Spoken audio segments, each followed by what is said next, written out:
ito yung na ginagawa ko sa laptop ko. Siya din yung kumuha ng counter affidavit ng kliyente. Kung wala kang kinuha, eh ano to? Oras na para pagbayaran mo lahat ng kasalanan mo sa akin. Bintang ka kasi ng bintang, wala ka namang ebidensya. I do not appreciate you putting blame on others for something you are responsible for. Ganyan na pala nararamdaman mo. Toxic na pala dun sa opisina mo. Ano nang balak mo ngayon?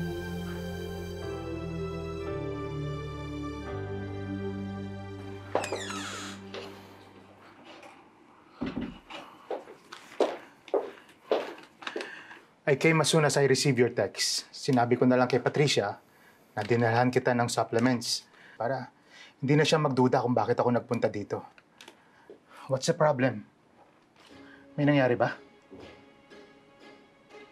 Then why did you ask me to come?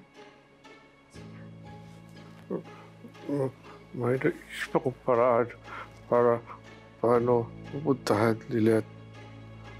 I need your help.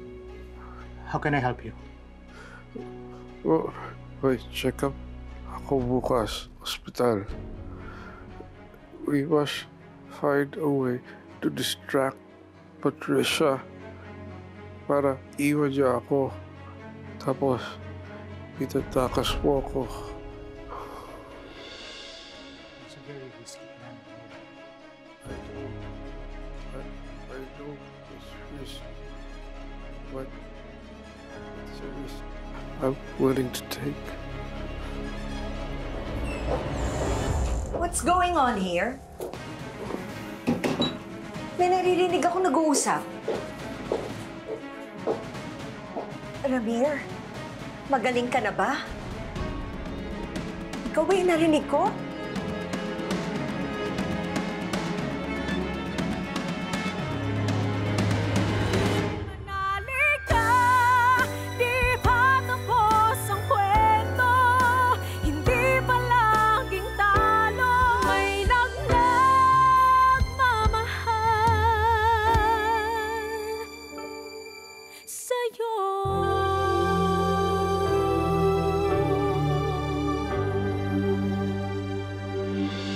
Hindi ako maaaring magkamali.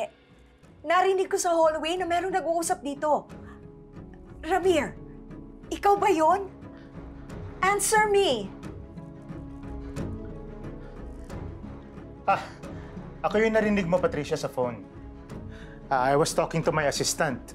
May problema kasi yung phone ko eh, and I can only hear the other line kung naka-speaker mode.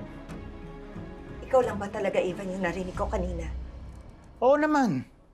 And why would you think na si Ramir yun? Tingnan mo nga yung itsura niya. Does he look well to you? Kung magaling na si Ramir at nakapagsasalita na, ako ang isa sa unang-unang matutuwa. Kaso, mukhang wala pang improvement ang kondisyon niya eh.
Ikaw ang napili ko para sa mga assignment na ibigay ko sa'yo.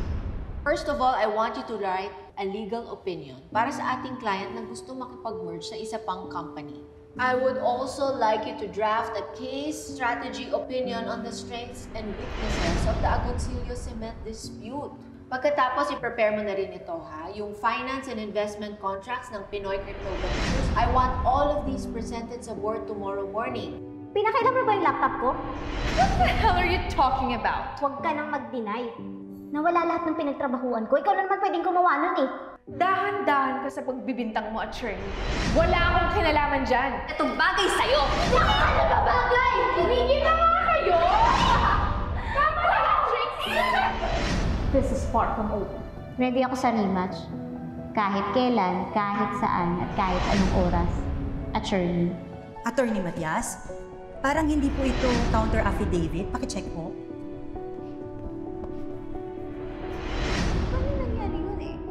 Umalpak ka na nga, you can't even be accountable for it! Worth it pa ba na ipagpatuloy ko to? Kahit hindi na ako masaya.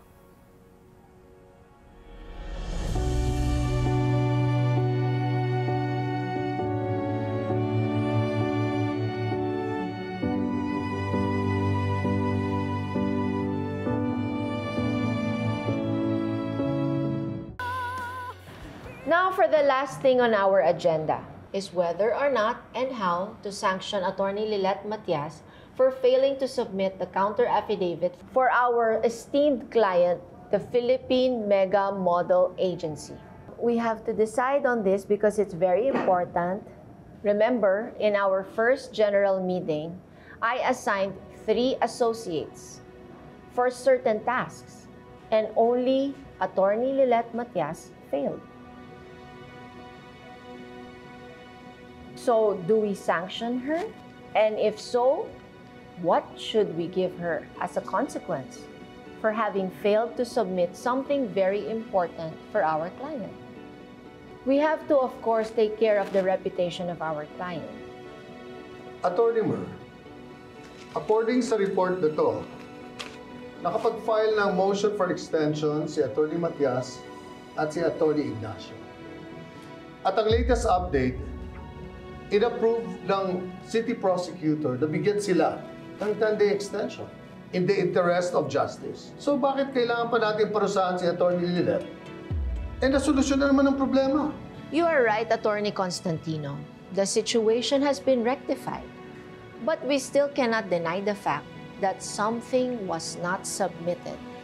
And this is a case where Attorney Matias has to fix.